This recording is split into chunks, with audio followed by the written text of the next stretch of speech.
రామారావు గారి అమృత వాక్కులు, నాన్నగారి వాక్కులు అనమాట. అవేంటనేది మనం చూద్దాం ఈరోజు. లక్ష్యం అనేది తెలియాలి. మనిషిగా పుట్టిన వాడికి లక్ష్యం తెలియకపోతే వాడేమనుకుంటాడు, కేవలం ఈ శరీరము ఇచ్చారు కదా భగవంతుడు, భోగాలను అనుభవించాలి కదా, అందుకని ఏ రూపంలోనూ ఎక్కడైనా ఎలా దొరికినా సరే నేను భోగం అనుభవిస్తాను అనే ప్రయత్నం చేస్తాడు. కాబట్టి ఈరోజు చూడు, ఏ రకంగా అయినా సరే అది మంచా చెడా, ధర్మ న్యాయమా అన్యాయమా సంబంధం లేకుండా డబ్బులు సంపాదించి మళ్ళీ ఆ డబ్బుల్ని సుఖం కోసమని ఖర్చు పెట్టడానికి ప్రయత్నం చేసి ఆఖరికి మళ్ళీ అందులోని దుఃఖాలను పొంది ఇన్ని కష్టాలు పడుతున్నాడు.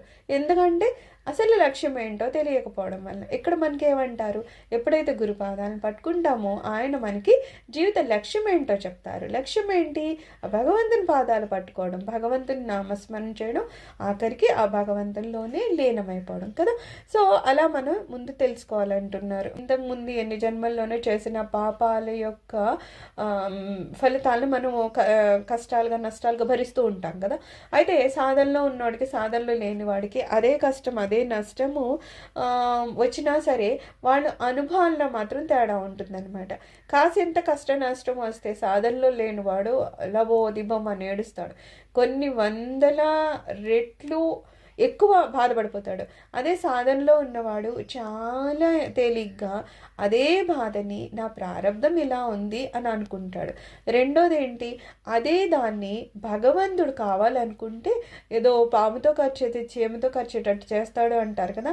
అలాగా ఎప్పుడైతే మనము ఈ నామస్మరణ చేస్తూ ఉన్నామో మన ప్రారంధాన్ని కూడా భగవంతుడు ఏం చేస్తాడంట, ఇంకా ఇంకా ఇంకా తగ్గించేసి మనని సుఖంగా, ఈ లోకంలోనూ సుఖమే పరలోకంలోనూ సుఖమే. పరలోకంలో నిజంగానే భగవంతుని పాదాల్లో చేరిపోతే ఇంకా అంతకన్నా సుఖమే ఉంది.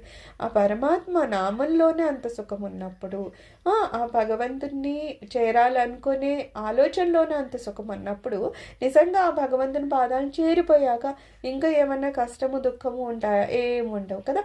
మాదానంద స్థితికి చేరిపోతాడు. అందుకని ఏమంటున్నారు, నామ స్మరణ మనం చేస్తూ ఉండాలి. మనకి ఎందుకండి ఆధ్యాత్మం పరిగెడుతున్నాము అంటే, కేవలం ఆధ్యాత్మికంలో ఉన్న తృప్తి ఇంకా ఎందులోనూ ఉండదు. ఎంత బాహ్య ప్రపంచంలో తిరిగేవాడైనా, ఎన్ని కోట్లు ఖర్చు పెట్టేవాడైనా వాడిని వెళ్ళి అడిగి నువ్వు తృప్తి ఉన్నావా అంటే లేదంటాడు. అదేందయ్యా, నీ దగ్గర ఇన్ని కార్లు ఉన్నాయి, ఇన్ని డబ్బులు ఉన్నాయి, లేకపోతే ఇన్ని బట్టలు ఉన్నాయి కదా, ఏమి అంటే ఎందుకో ఇంకా ఇవే ఉన్నాయి, ఇంకా కొత్తది ఏదో కొనుక్కోవాలి, ఇంకోటి ఏదో చూడాలి, ఇది కాకుండా ఇంకా ఏదో చేయాలి అని అనుకుంటాడు. ఎందుకంటే తృప్తి అనేది దానికి ఉండదు. మనకి ఎలా చెప్తారు, ఒక హోమ్ ఉందనుకో, అందులో నెయ్యి పోస్తూ ఉంటే అగ్ని పెరుగుతుందే కానీ తగ్గదు కదా. అలాగా ఎప్పుడైతే బాహ్య ప్రపంచంలో మనం కోరికల్ని తీర్చుకుంటూ పోతామో ఇంకా ఆ కోరికలు పెరుగుతాయే కానీ తగ్గవు. కేవలం ఆధ్యాత్మికంగా అంతర్ముఖమైనప్పుడు మాత్రమే మనకి తృప్తి వస్తుంది. తృప్తి ఎప్పుడు వస్తుంది? వైరాగ్యం ఉంటే వస్తుంది. వైరాగ్యం ఎప్పుడు వస్తుంది అంటే, మనం ఏ వస్తువుల వెంట పరిగెడుతున్నామో దానిలో కాదు ఆనందం ఉంది.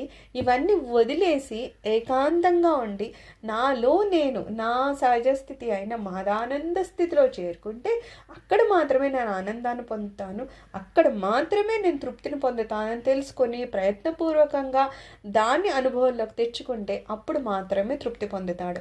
అందుకే ఇంతమంది సాధువులు వాళ్ళ దగ్గర తినడానికి, తాగడానికి, ఉండడానికి, కనీసం బట్టలకు కూడా వాళ్ళ దగ్గర ఏమీ లేకపోయినా మాదానంద స్థితిలో ఉండి మిగిలిన వాళ్ళు కోట్లు సంపాదించి కూడా ఏమీ లేదని బెంబేలెత్తిపోతూ ఉన్నారు. అంటే నిజమైన తేడా ఎక్కడొస్తుందంటే, తృప్తి అనేది ఎక్కడొస్తుందో తెలియకపోవడం అన్నమాట.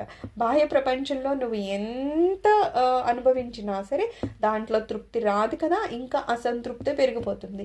అదే అంతర్ముఖ స్థితిలో ఎప్పుడైతే భగవంతుని నామాన్ని మనం పూర్ణత అనుభవంలోకి తెచ్చుకుంటూ ఉంటామో, ఎప్పుడు ఆ నామం చేసుకుంటూ ఆత్మని తెలుసుకుంటామో అప్పుడు మాత్రమే నిజమైన ఏ తృప్తి అనేది ఉందో దాన్ని మనం పొందుతాం అన్నమాట. అందుకని ఏమంటున్నారు, ఎప్పుడు నామజపం చేసుకుంటూ అంతర్ముఖమై ఆత్మను తెలుసుకునే స్థితిలోనే మనం ప్రయత్నం చేస్తూ ఉండాలన్నమాట. సర్వం శ్రీ గురు చరణారవిందార్పణమస్తు. లోకా సమస్త సుఖినో భవంతు. ఓం శాంతి శాంతి శాంతి.